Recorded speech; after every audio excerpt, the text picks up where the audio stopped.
नमस्कार, मैं आपका साथी सुमित अवस्थी। शाम के 7 बजने वाले हैं और आइए रोज की तरह शुरू करते हैं टाइम्स नाउ नवभारत पर आपका फेवरेट शो चक्रव्यूह। दिल्ली में ममता बनर्जी आई, लेकिन साथ में अपनी बंगाल की पुलिस साथ क्यों लेकर आई? इस खबर को 10% लोगों ने देखना चाहा है। दूसरी स्टोरी, भारत के सामने टैरिफ वाले ट्रंप का सरेंडर, लेकिन अचानक क्यों हुआ, क्यों झुक गया अमेरिका? इस खबर को 21% लोगों ने आज देखना चाहा है।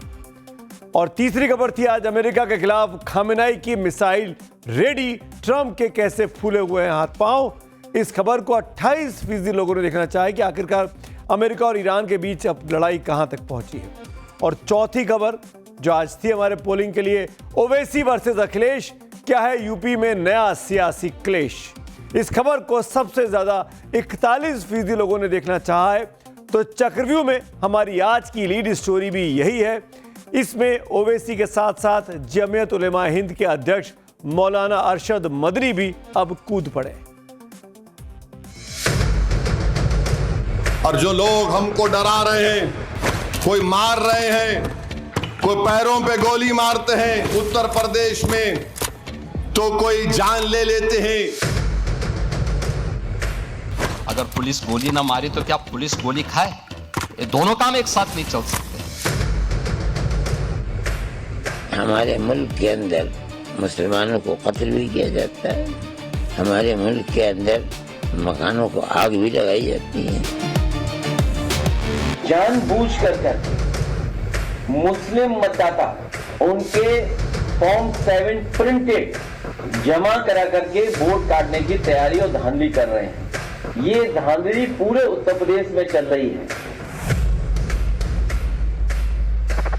अगर उस अपराधी को गोली चलाने की स्वतंत्रता है तो पुलिस के पास भी हमने इसलिए पिस्तौल दी है कि वह भी उसके सामने उसका मुकाबला करे।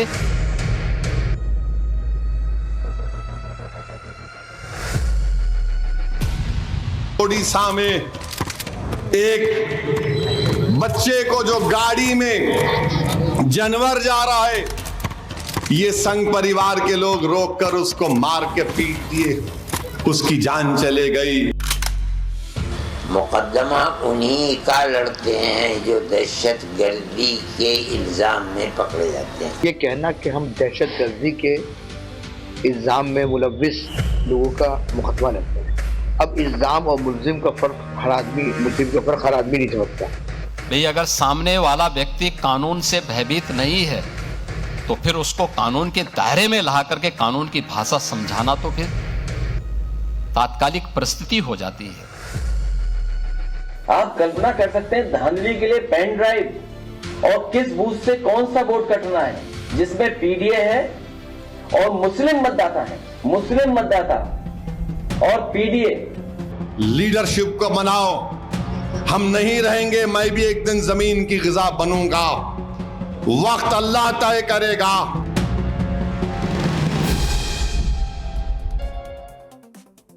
ओवैसी वर्सेस अखिलेश, यूपी में नया क्लेश।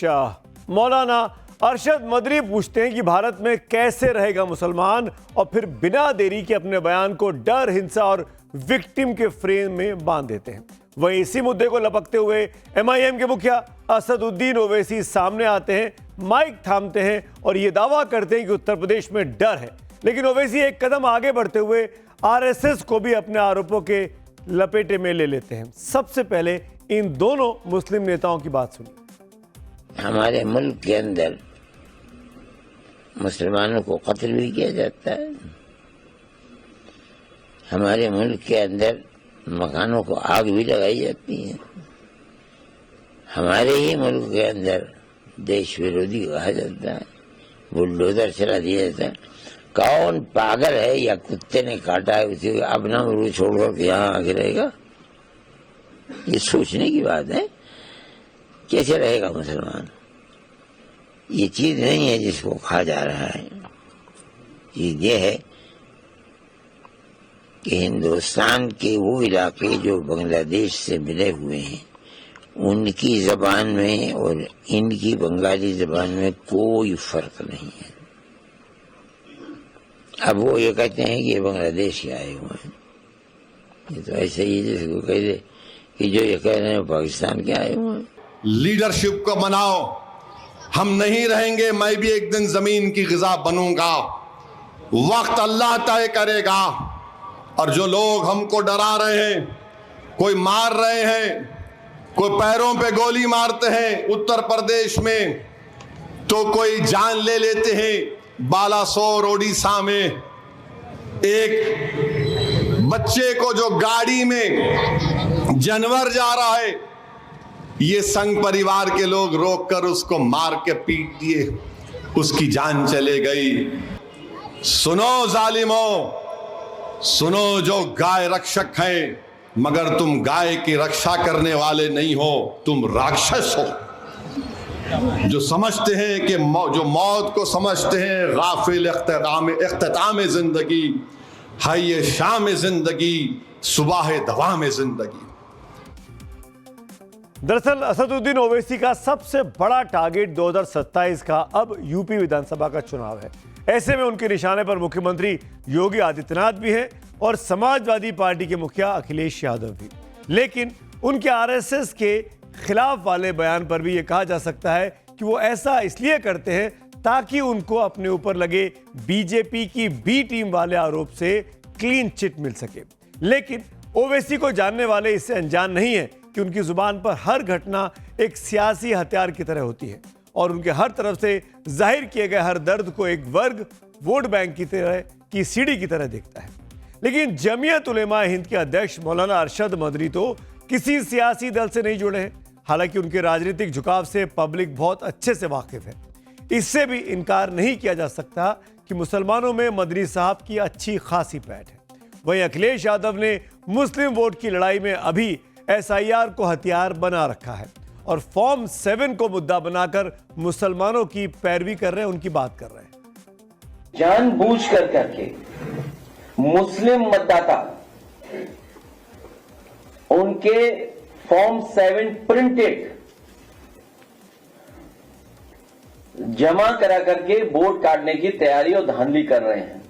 ये धांधली पूरे उत्तर प्रदेश में चल रही है। आप कल्पना कर सकते हैं धांधली के लिए पेन ड्राइव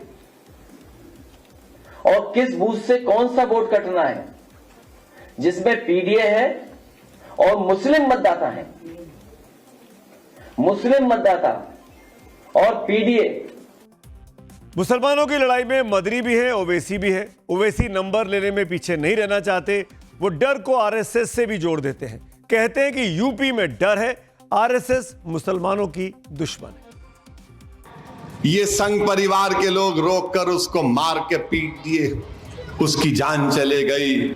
सुनो जालिमों, सुनो जो गाय रक्षक हैं, मगर तुम गाय की रक्षा करने वाले नहीं हो, तुम राक्षस हो।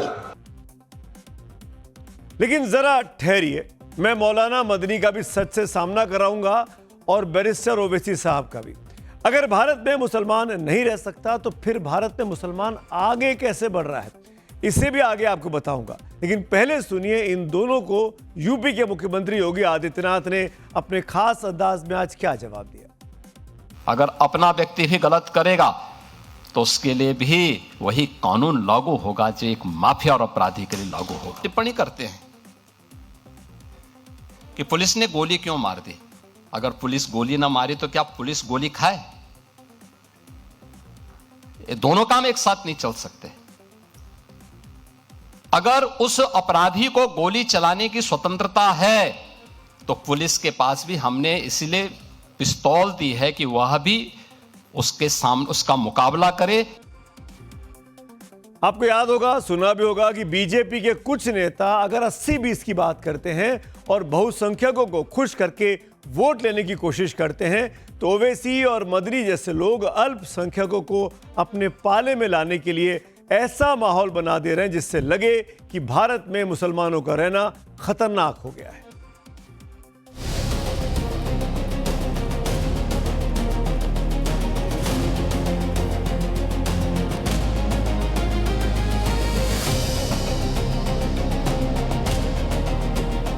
अगर भारत मुसलमानों के लिए इतना असुरक्षित है तो फिर भारत दुनिया का तीसरा सबसे बड़ा मुस्लिम आबादी वाला देश क्यों है? पाकिस्तान बांग्लादेश बनने के बाद भी 20 करोड़ से ज्यादा मुसलमानों ने यहीं रहना क्यों चुना? मदनी का कहना है कि भारत में मुसलमानों का कत्ल हो रहा है। अगर उनके हालात वाकई नरक होते तो हिंदुस्तान से उनकी हिजरत होती, उनकी आबादी नहीं बढ़ती। भारत में अपराध होता है, यह सच है। सिर्फ भारत ही क्यों, जब से दुनिया है, दुनिया के साथ अपराध भी है। लेकिन अपराध को मजहब से जोड़ना और अपराधियों को समुदाय विशेष का चेहरा बना देना, यह विशुद्ध राजनीति है।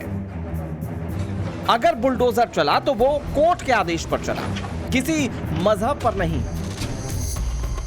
अगर कहीं भीड़ ने कानून हाथ में लिया तो वो अपराध है, और अपराधी चाहे किसी भी नाम का हो, वो अपराधी ही रहेगा।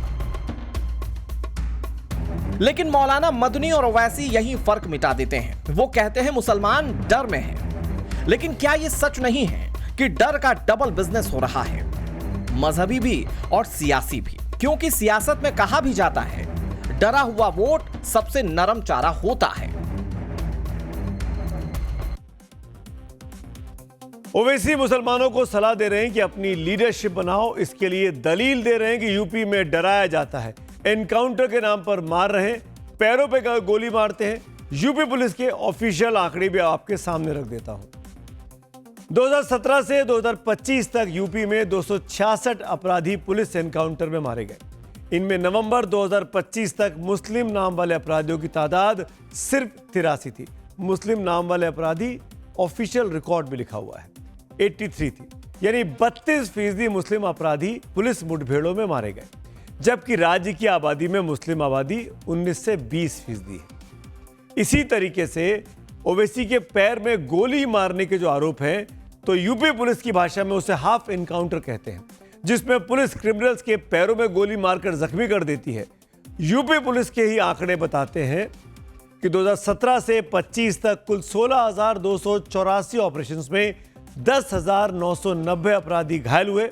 इसमें मुस्लिम अपराधियों की तादाद 32% के करीब है। राज्य की आबादी लगभग 20% मुसलमानों की है। वहीं हिंदू जो अपराधी हैं, उनकी संख्या 68% की इस हाफ एनकाउंटर के लिए बताई गई है। अब बात मौलाना मदनी के उठाए सवालों की कर लेते हैं, जो कह रहे हैं कि भारत में कैसे रहेगा मुसलमान। 2006 में आई सच्चर कमेटी ने मुसलमानों में पिछड़ापन दिखाया था, लेकिन हाल के आंकड़े बदल चुके हैं, अलग हैं। 2011-12 से 2023-24 तक भारत में अत्यधिक गरीबी लगभग बहुत कम हो गई है। इसमें मुसलमानों में अत्यधिक गरीबी दर अब सिर्फ 1.5% है। वहीं हिंदुओं में अत्यधिक गरीबी दर 2.3% से थोड़ी कम है। ग्रामीण इलाकों में मुसलमानों की गरीबी दर तेजी से घटी है। शहरी इलाकों में मुसलमानों की गरीबी दर 39.4% से घटकर 5.7% आ गई है। Free ration, direct benefit transfer, skill development जैसी योजनाओं से लाखों मुस्लिम परिवारों को भी मदद मिली है, उनकी कमर भी सीधी हुई है। भारत किसी एक मजहब का नहीं है, भारत हर नागरिक का है, वो चाहे मौलाना अरशद मदनी हो या फिर असदुद्दीन ओवैसी हो। उनको ये बताना चाहिए कि भारत के मुसलमानों को कैसे रहना चाहिए, उन्हें वहाँ पे रहना चाहिए कि किस तरीके से वो रह सकते हैं, इसको समझिए। कोई भी व्यक्ति, कोई भी हिंदुस्तानी हो, चाहे वो हिंदू हो, मुस्लिम हो, सिख हो, ईसाई हो, उसको संविधान को मानकर हिंदुस्तान में रहने की पूरी आज़ादी है, संविधान के दायरे में। कानून का पालन करने का सबके लिए बंदिश भी है, और कानून का पालन करते हुए रहेंगे तो शांति और सौहार्द भी बना रहेगा। बराबरी के हक के साथ रहें, यानी अगर एक व्यक्ति को कोई चीज़ मिलती है तो दूसरे को भी मिलेगी। अगर सरकार की स्कीम सबका साथ सबका विकास की है तो वो सबके लिए है। विकास अगर होगा, सड़कें बनेंगी, बिजली बनेगी, बांध बनेंगे, तो वो सबके लिए होगा, किसी एक वर्ग को उससे वंचित नहीं रखा जा सकता। तो ये समझने की बहुत ज़्यादा आवश्यकता है। भारत में मुसलमान रहेगा या नहीं, इसका फैसला मौलाना मदनी नहीं करेंगे, ओवैसी साहब भी नहीं करेंगे। इस पर 1947 में ही फैसला हो चुका है। वो चाहे भारत का मुसलमान हो या फिर बहुसंख्यक आबादी, उनका सबसे बड़ा रक्षक भारत का संविधान है। और संविधान का राज डर से नहीं चलता है, वो सहयोग से चलता है, परस्पर प्रेम से चलता है, विश्वास से चलता है। और हर सही नागरिक को ये संविधान अभय दान देता है, जबरन किसी को परेशान तंग नहीं करता है। आइए बढ़ते हैं आज की अगली कहानी की ओर। मैंने पिछले हफ्ते ही चक्रव्यूह में आपको बता दिया था कि यूजीसी पर महाभारत अभी बाकी है और अब सड़कों पर यह आज से दिखनी शुरू भी हो गई। दिल्ली यूनिवर्सिटी में यूजीसी रेगुलेशन 2026 के समर्थन में, जी हां, सरकार और यूजीसी द्वारा लाए गए रेगुलेशन के समर्थन में बड़ी तादाद में पिछड़े और वंचित समाज के छात्रों ने आज प्रदर्शन किया। ये वही रेगुलेशन है जिस पर सुप्रीम कोर्ट ने अगले आदेश तक के लिए रोक लगा दी है। हाथों में बैनर पोस्टर लेकर बड़ी तादाद में स्टूडेंट आर्ट फैकल्टी के गेट पर इकट्ठा हुए, नारेबाजी जमकर की और तत्काल प्रभाव से यूजीसी के नए नियम जो फिलहाल सस्पेंडेड है उनको दोबारा बहाल करने की मांग की। यूजीसी 2026 रेगुलेशन के समर्थन में आज दिल्ली के नॉर्थ कैंपस में बड़ा प्रोटेस्ट हो रहा है और इस वक्त हम दिल्ली यूनिवर्सिटी के हाथ फैकल्टी के बाहर हैं। आप देखिए कि बड़ी संख्या में यहाँ पे छात्र हैं जो समर्थन में आए हैं, अपने हाथों में तख्तियां ली हुई हैं और समर्थन में नारे लगा रहे हैं। ये बात करने की कोशिश करते हैं। क्या नाम है आपका? मेरा नाम मुदिता है। हम लोग दिल्ली विश्वविद्यालय के स्टूडेंट्स हैं। सवाल है वो सवर्ण बनाम अन्य नहीं है, वो सवाल यहाँ पर है शोषण बनाम जस्टिस। तो क्या शोषण बनाम जस्टिस नहीं होना चाहिए? जस्टिस नहीं मिलना चाहिए तो जस्टिस मिलना चाहिए। मुझे लगता है सवर्ण जाति के जो छात्र हैं वो भी इस बात से एग्री करेंगे कि इस तरीके का डिस्क्रिमिनेशन नहीं होना चाहिए। जो अपनी मांग रख रहे हैं, इनका कहना है कि रेगुलेशन लागू होना चाहिए। और भी छात्र हैं, उन पर चलते हैं। देखिए बड़ी संख्या में जो छात्र हैं वो यहाँ पर हैं और हाथों में तख्तियां लेके आए हुए हैं। क्या नाम है आपका? मेरा नाम प्रतिभा है। प्रतिभा कहाँ पे अब स्टूडेंट है? मैं मिरांडा हाउस की स्टूडेंट हूँ, 4th ईयर की। क्या कहना है आपको जो सुप्रीम कोर्ट ने रोक लगाई है अभी, इसको लेके क्या कहना है? गलत है। अगर जातिवाद बढ़ा है और उस पर लगातार चीजें हो रही हैं तो इस एक्ट को लागू करना चाहिए। आप कहाँ पे स्टूडेंट हैं? मैं यहीं दिल्ली विश्वविद्यालय की पीएचडी की स्टूडेंट हूँ। मेरा नाम विजेता है और हम लोग परिवर्तन कामी छात्र संगठन से हैं। हम इस बात का घोर विरोध करते हैं जिस तरीके से यूजीसी एक्ट को एक तरीके से मनुवादियों, सवर्णवादियों की मानसिकता के विरोध की वजह से खारिज कर दिया गया। ये नियम लागू होना चाहिए, मुझे लगता है और ज्यादा कठोरता से लागू होना चाहिए। जबरदस्त प्रदर्शन था दिल्ली यूनिवर्सिटी में। आपको याद होगा हमने चक्रव्यूह में आपको दिल्ली यूनिवर्सिटी के आर्ट फैकल्टी के गेट पर पिछले हफ्ते भी प्रदर्शन की कुछ तस्वीरें दिखाई थी। फर्क इतना है कि 28 जनवरी को यहां सुप्रीम कोर्ट के फैसले से पहले यूजीसी के नियम के खिलाफ छात्र सड़कों पर थे, जबकि आज इसके समर्थन में स्टूडेंट सड़क पर उतरे हुए हैं। फर्क सिर्फ इतना है कि 28 जनवरी के प्रदर्शन में जनरल कैटेगरी के छात्र शामिल थे, जबकि आज दलित और पिछड़े समाज के छात्रों ने धरना दिया। आने वाले दिनों में यूजीसी की आग की तपिश कैसे बढ़ने वाली है, सुनिए इसे लेकर क्या कह रहे हैं सांसद चंद्रशेखर आजाद। यूजीसी को लेके हमने 11 तारीख को दिल्ली में प्रोटेस्ट रखा है और आप जानते हैं, मैं भी जानता हूं, कोई कहीं से गाइडलाइन में ऐसा नहीं जिन्होंने पढ़ी है कि वो किसी वर्ग के खिलाफ है। वो सभी के लिए है। किसी के साथ यूनिवर्सिटियों में भेदभाव या इस तरह की सिचुएशन ना बने कि लोगों की जान चली जाए, वो कहीं से किसी के खिलाफ नहीं थी यूजीसी गाइडलाइन। हाँ, उसमें कुछ कमियां हैं। यूजीसी एक्ट आया था और उसको किसी साजिश की तरह रोक दिया गया, कोर्ट से वो रुक गया। लेकिन जो बहुजन समाज है, ओबीसी, एससी, एसटी जो समाज है, उसमें एक तरह की एंजाइटी आ गई है कि हमारे साथ जस्टिस कब तक नहीं होगा और कब तक स्टे पे स्टे और कानून पे कानून हमको पढ़ाया जाएगा। और इसी एक्ट को, यूजीसी एक्ट को लागू कराने के लिए देश भर की यूनिवर्सिटीज में आंदोलन शुरू हो गया है कि इस देश की जो बहुसंख्यक आबादी है उसके साथ नाइंसाफी बहुत दिन तक नहीं चल सकती। यह एक जन आंदोलन होगा और यह अभी शुरुआत है, आगे अभी लड़ाई बहुत बड़ी है। सुप्रीम कोर्ट यूजीसी केस की सुनवाई 19 मार्च को करेगी, लेकिन यह मामला सड़क से होकर संसद तक पहुंच चुका है। आम आदमी पार्टी और आरजेडी ने उच्च शिक्षा संस्थानों में जातिगत भेदभाव और छात्रों की खुदकुशी के मामले को उठाया भी। आप देखिए, अगर आपकी नीयत साफ है तो हर विश्वविद्यालय में 2 तरह की कमेटी बनाइए। एक जो सिर्फ और सिर्फ कास्ट डिस्क्रिमिनेशन को देखे, यानी कि जाति के आधार पर भेदभाव को देखे, और दूसरी कमेटी आप वहां पर बनाइए जिसमें कि हर प्रकार के भेदभाव को आप कवर कीजिए। कोई झगड़ा ही नहीं होता। भाषा के आधार पर भेद, लिंग के आधार पर भेद, किसी भी प्रकार का भेद, उसको देखने के लिए एक कमेटी बनाते हैं और जाति के आधार पर हो रहे भेद को देखने के लिए एक कमेटी बनाते। कोई झगड़ा ही नहीं होना था। 2.5 वर्षों में एक आरटीआई के माध्यम से जानकारी मिली कि इन संस्थानों में, हायर एजुकेशनल इंस्टीट्यूशंस में 40 से ज्यादा स्टूडेंट्स आत्महत्या कर चुके हैं।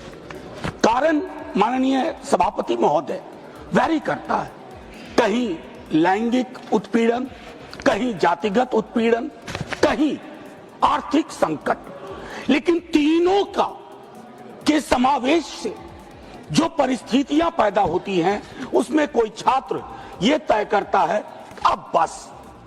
हमने रोहित वेमुला, पायल तड़वी, तमाम इस तरह की घटना। तो यूजीसी विवाद मामले में अभी भी बड़ी आग बाकी है। आइए बढ़ते हैं आज की अगली कहानी की ओर। अब बात दिल्ली में ममता बनर्जी के साथ आई बंगाल पुलिस पर जारी विवाद की कर लेते हैं।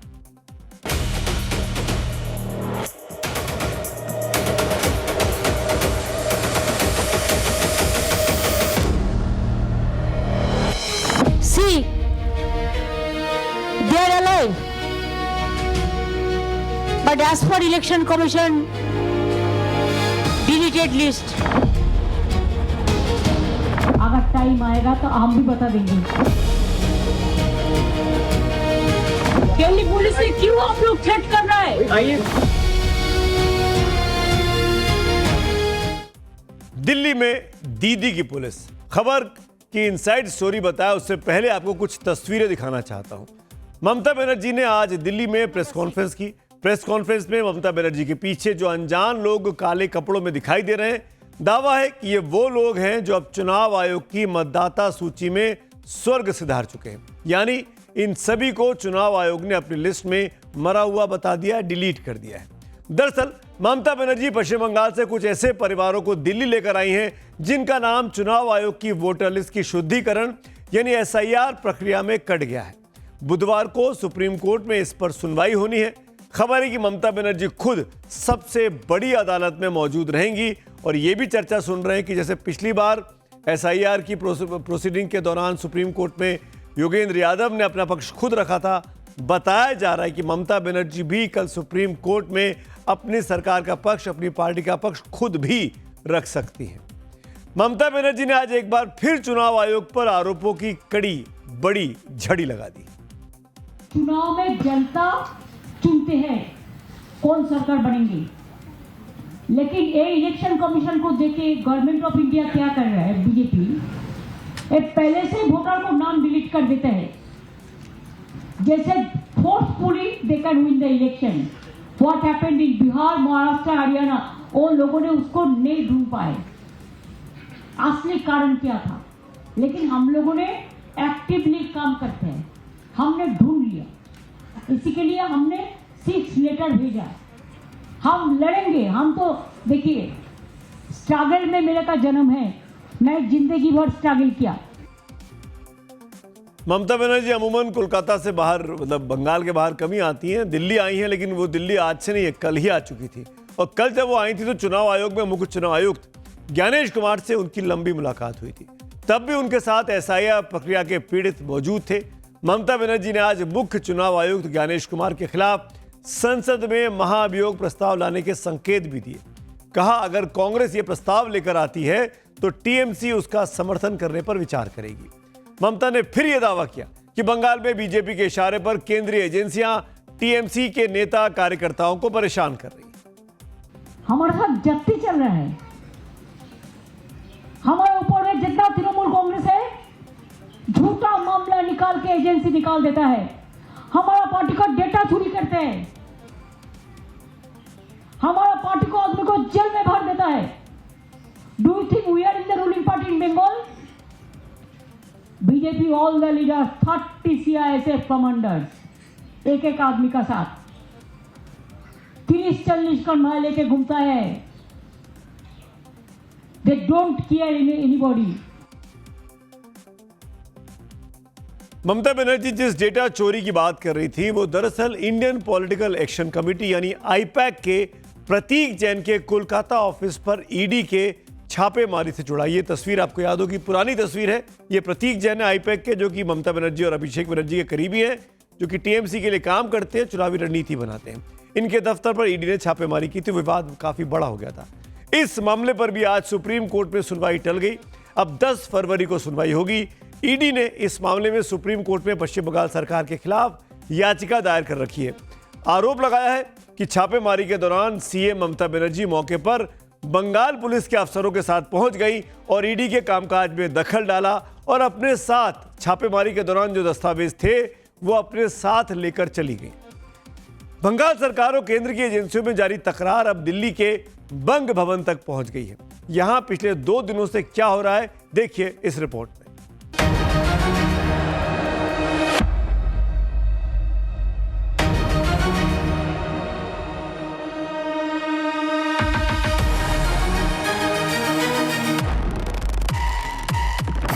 Brother, what happened? Why you people are here? Please tell us.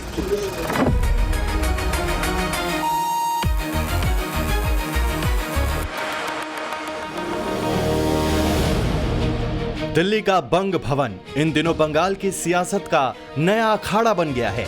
यहाँ सुरक्षा में तैनात दिल्ली पुलिस के जवानों को ममता बनर्जी ने पहले अपने अंदाज में समझाया। Brother, what happened? Why you people are here? Please tell us. My Banga Bhavan की What happened? नहीं लगी आप लोगों को? क्यों? क्या हुआ? आप लोगों ने क्या कर रहा है इधर में? दिल्ली पुलिस से क्यों आप लोग थ्रेट कर रहा है? क्या किया है? आप इधर में रुको। आप तो इधर में से भाग क्यों रहा है? भाग क्यों रहा है? फिर रातों रात कोलकाता से पश्चिम बंगाल के पुलिस वालों को दिल्ली बुला लिया। दीदी का ऑर्डर था तो रात में ही कोलकाता से बंगाल पुलिस के जवान दिल्ली के लिए रवाना हो गए। बताया जा रहा है कि पश्चिम बंगाल पुलिस के डीएसपी के नेतृत्व में 40 पुलिस वालों की टीम दिल्ली पहुंची और सुबह होते होते इन जवानों ने बंग भवन के आसपास डेरा डाल दिया। कल रात बताया जा रहा है कि 40 पुलिसकर्मियों को बंगाल से दिल्ली बुलाया गया है क्योंकि आरोप लगाया जा रहा है ममता बनर्जी की तरफ से कि जो एसआईआर से प्रभावित जो परिवार है उनके साथ दुर्व्यवहार किया जा रहा है दिल्ली पुलिस के द्वारा। और ये तस्वीर आप देखिए, इस वक्त हम बंगाल भवन के ठीक बाहर मौजूद है। ये बंग भवन है और अंदर आपको हम जूम करके अपने कैमरे के माध्यम से ये तस्वीर दिखाना चाहेंगे कि अंदर बंगाल से जो पुलिस आई है वो इस वक्त यहाँ अंदर मौजूद है क्योंकि तमाम जो 50 परिवार लेकर ममता बनर्जी अपने साथ दिल्ली आई हुई है वो इस वक्त यहीं पर रुके हुए हैं। इधर पूरे मामले पर दिल्ली से कोलकाता तक सियासत भी शुरू हो गई। स्टेट पुलिस को देकर घेराबंदी किया, कोई उनको उठा के ना ले जाए, अरेस्ट ना करे, कोई एजेंसी ना करे, इसलिए ये फालतूबाद है, ड्रामा। दिल्ली में ममता बनर्जी की पुलिस और दिल्ली पुलिस की सीधी टक्कर की खबर आज दिन भर चर्चा में रही। दरअसल दिल्ली में अलग अलग राज्यों के अपने अपने भवन और गेस्ट हाउसेस हैं और इन्हीं में से एक पश्चिम बंगाल का बंग भवन भी है। इसका इस्तेमाल मुख्य रूप से राज्य के मुख्यमंत्री, मंत्री, अफसर और दूसरे जो स्टेट गेस्ट आते हैं उनके ठहरने के लिए होता है। लेकिन ममता बनर्जी के दिल्ली आने पर जिस तरह से बंग भवन को पश्चिम बंगाल की पुलिस के जवानों ने टेक ओवर करने की कोशिश की, उससे कई सवाल खड़े हो रहे हैं। क्या इन भवनों को दूतावासों की तरह इम्यूनिटी हासिल है? दिल्ली में राज्य के भवनों की सुरक्षा की जिम्मेदारी किस पर होती है? क्या भवन के अंदर दिल्ली पुलिस दाखिल नहीं हो सकती है? अगर इन भवनों में कोई अपराध होता है तो आखिरकार उसकी जांच कौन करेगा? चलिए जल्दी से आपको इन बड़े सवालों के जवाब भी दे देता हूं। देश की राजधानी दिल्ली, जहां हर राज्य के भवन है, वो दिल्ली पूर्ण राज्य नहीं है, वो एक केंद्र शासित प्रदेश है। केंद्रीय गृह मंत्रालय के तहत दिल्ली पुलिस यहां की कानून व्यवस्था और सुरक्षा की जिम्मेदार है। ऐसे में राज्य के भवनों पर दिल्ली पुलिस का ही क्षेत्राधिकार लागू होता है। यहां रुकने वाले वीवीआईपी की सुरक्षा भी दिल्ली पुलिस की ओर से ही दी जाती है। इस केस में CM Mamata Banerjee Z+ category की सुरक्षा दिल्ली पुलिस ही मुहैया करा रही है। राज्य के भवन स्टेट गवर्नमेंट की संपत्ति होते हैं। ऐसे में आंतरिक सुरक्षा के लिए स्टेट अपनी पुलिस को अंदर तैनात कर सकती है। जाहिर है, जब दिल्ली पुलिस के साथ राज्य की पुलिस की तैनाती एक ही जगह पर होगी तो टकराव का खतरा तो बढ़ जाता है। तो इसे रोकने के लिए भी नियम बनाए गए हैं। आमतौर पर दिल्ली पुलिस राज्य के भवनों की बाहरी सुरक्षा और कानून व्यवस्था देखती है, जबकि राज्य पुलिस भवन के अंदर या व्यक्तिगत सुरक्षा पर फोकस करती है। राज्य भवनों को दूतावासों की तरह राजनयिक छूट हासिल नहीं होती है। इन भवनों के अंदर अगर कोई अपराध हो गया तो एफआईआर पास के पुलिस स्टेशन में दर्ज होगी और दिल्ली की पुलिस ही उसकी छानबीन करेगी, जांच करेगी, उसी के जुरिसडिक्शन में होगा। तो इसी बड़ी कहानी के बाद अब पढ़ते हैं आज की एक और बड़ी कहानी पर, जिसको आप लोगों ने वोट देकर बहुत अधिक पसंद किया। वो है ईरान और अमेरिका के बीच बढ़ता टेंशन।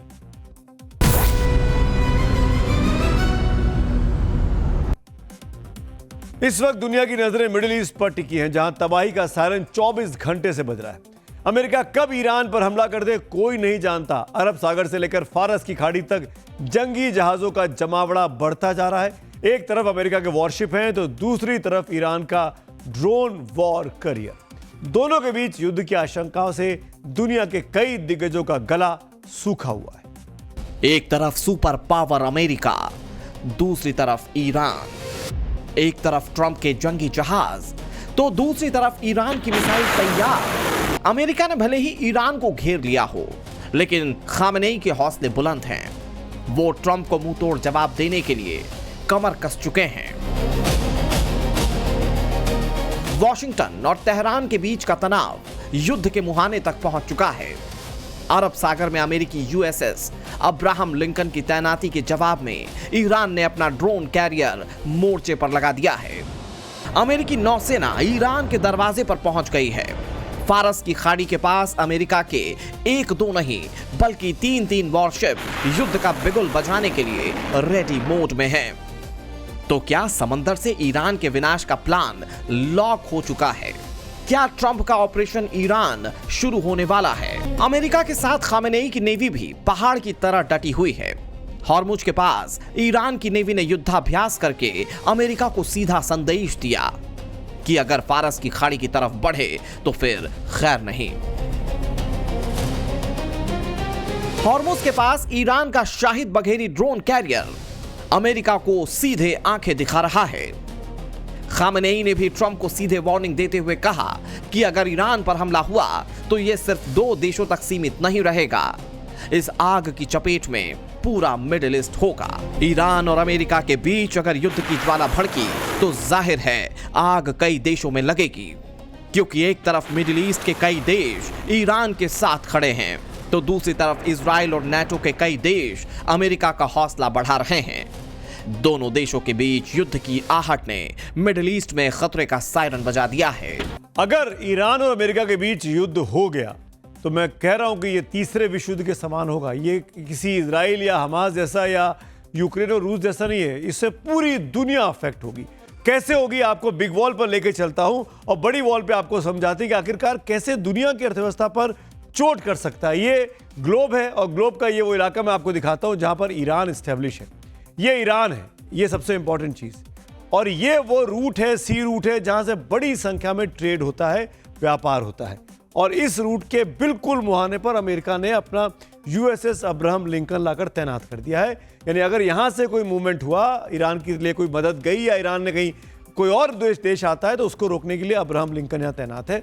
ये ट्रंप इस मुहाने को रोकना चाहते हैं। अब ये ईरान है, ईरान की पूरी सीमा है, ये फारस की खाड़ी है, और ये ईरान का यहाँ पे ड्रोन कैरियर है शाहिद बघेरी जो तैयार खड़ा है। ये बहुत ही क्रिटिकल पॉइंट पर है। अगर अब्राहम लिंकन ने यहाँ से कोई हरकत करने की कोशिश की, ईरान पे हमला करने की कोशिश की, तो ये जो ड्रोन कैरियर है इसके निशाने पर अब्राहम लिंकन है, जो कि दुनिया का पूरा एक छोटा युद्ध क्षेत्र जिसको आप कह रहे हैं, बहुत सबसे अधिक ताकतवर इसको आप कह सकते हैं कि कैरियर है। हार्मुज जबरू बीच में है और ये बहुत ही क्रिटिकल पॉइंट है दुबई के बिल्कुल मुहाने पर, ईरान के नीचे, और यहीं पे ये पूरी लड़ाई का केंद्र इस वक्त बना हुआ है। और समझ लीजिए जब दुनिया के बड़े बड़े मुल्क यहाँ पर हों और जिनकी अर्थव्यवस्था यहाँ से चलती हो, यहाँ से बड़ी संख्या में तेल का आयात होता हो, निर्यात होता हो, तो आप मान के चलिए कि तनाव इतना बढ़ जाएगा कि कोई सोच नहीं सकता कि आखिरकार लड़ाई अगर शुरू हो गई तो फिर थमेगी कैसे। दुनिया सोच रही होगी कि ईरान को निपटाना अमेरिका के लिए चुटकी का खेल है, लेकिन ट्रंप जानते हैं कि ईरान इतना कमजोर नहीं है जितना उसको समझा जा रहा है। और जिस डर से ट्रंप सहमे हुए हैं वो है खामेनेई की मिसाइल पावर, जो अमेरिका जैसे शक्तिशाली देशों पर भी किसी भी वक्त भारी पड़ सकती है। खामेनेई के सिर पर खून सवार। अमेरिका भले ही दुनिया का सबसे ताकतवर मुल्क हो, लेकिन ईरान की मिसाइल पावर देखकर उसके पसीने भी छूट रहे हैं। ईरान को मिसाइलों का किंग कहा जाता है। खामेनेई के पास 3000 से ज्यादा बैलिस्टिक मिसाइलों का जखीरा है। ईरान इस वक्त बारूद के ढेर पर बैठा है और उसके पास मौजूद मिसाइलों का जखीरा दुनिया के किसी भी आधुनिक डिफेंस सिस्टम को मिट्टी में मिलाने का दम रखता है। तेहरान ने सालों की मेहनत और पाबंदियों के बावजूद एक ऐसी आसमानी फौज खड़ी कर ली है जिसे देखकर अमेरिका भी घबराया हुआ है। ईरान ने पहाड़ों के नीचे सैकड़ों फीट गहरी सुरंगों का जाल बिछाया है, जिन्हें मिसाइल सिटी कहा जाता है।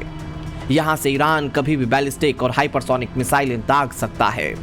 इन ठिकानों पर किसी भी हवाई हमले या बंकर बस्टर बॉम्ब का कोई असर नहीं होता। यहां इस वक्त ईरान ने अपनी मिसाइलों को एक्टिव कर दिया है। ईरान के पास ऐसी मिसाइलें हैं जिनकी स्पीड आवाज की रफ्तार से 15 गुना ज्यादा है और हवा में ये अपनी दिशा बदल सकती हैं। पिछली ही वजह है कि ट्रंप धमकी तो देते हैं, लेकिन जब मारने की बारी आती है तो फिर एक और धमकी देकर काम चला लेते हैं, क्योंकि ट्रंप को पता है कि ईरान को छेड़ने का मतलब है मधुमक्खी के छत्ते में हाथ डालना। ट्रंप अपनी सैनिक ताकत के जरिए अपनी दादागिरी ईरान पर दिखाने पहुंचे, अपनी ताकत का एहसास कराने वहां पहुंचे, लेकिन हिंदुस्तान में पीएम मोदी ने कूटनीति से ट्रंप को झुका दिया।